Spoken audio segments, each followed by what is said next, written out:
Assalamualaikum warahmatullahi wabarakatuh. Halo teman-teman, perkenalkan nama saya Rizka Nabila dan saya adalah mahasiswi Universitas Pembangunan Nasional Veteran Jakarta dengan NIM 1810218. Saya akan membahas mengenai kejahatan internasional dalam kasus genosida Rwanda. Kalian tahu nggak sih apa kejahatan internasional itu? Istilah kejahatan internasional adalah istilah kolektif untuk sejumlah pelanggaran hukum internasional yang sangat serius.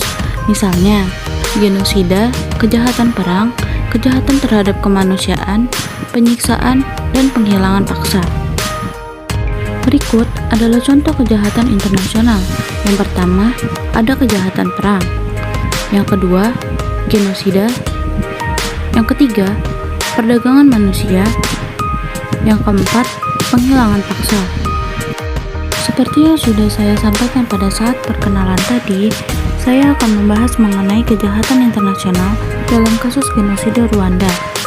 Sebelumnya, saya akan membahas apa itu genosida atau genosida itu sendiri.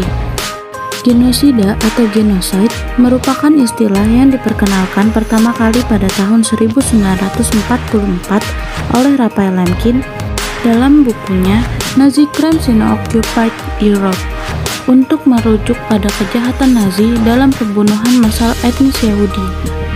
Majelis Umum PBB pada 9 Desember 1948 dalam resolusinya Konvensi tentang Genosida 1948 menjerat pelaku kejahatan genosida pada Perang Dunia Kedua. Kasus genosida Rwanda. Rwanda merupakan sebuah negara yang terletak di benua Afrika.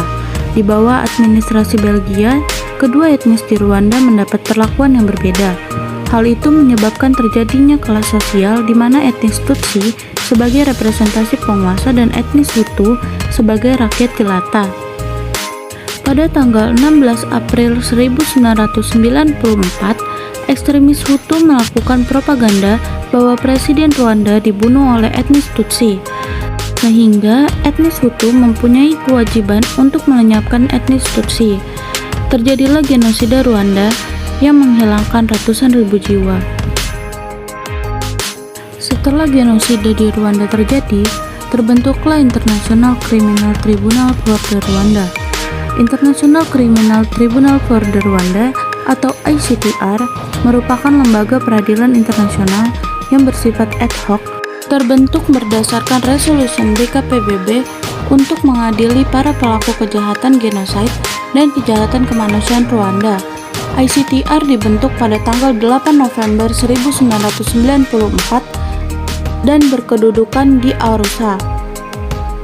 Tugas utamanya adalah meminta pertanggungjawaban para pelaku pembunuhan massal Rwanda suku Tutsi. Beberapa putusan berkisar 25-80 tahun penjara telah dijatuhkan. Asas yang digunakan dalam yurisdiksi ICTR. Yang pertama, Eau de Dere Judiciaire, yang berarti setiap negara berkewajiban untuk melakukan kerjasama dengan negara lain dalam menangkap, menahan, menuntut, serta mengadili pelaku tindak pidana internasional. Yang kedua, asas ne bis in idem, menyatakan seseorang tidak dapat dituntut lebih dari satu kali atas perkara yang sama. Yang ketiga, asas ekstradisi, yaitu penyerahan seseorang tersangka oleh negara tempat di mana orang tersebut berada.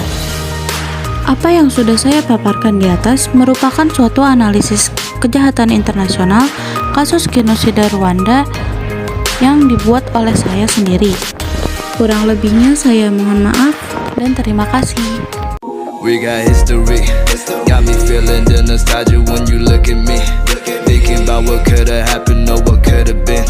Finally your face, I know it, that a sight to see. Take my time, then take your clothes off one more time maybe. Acting like you don't recall it, ain't impressing me. Didn't come to see your friends, I know you came from me. Like your dress, but you fit better in my wrinkled tee. We moved on to newer things, but we got history. Put my feelings all aside, don't know what to make it right. Pictures popping on my mind, all these occasions, let's work it out with me.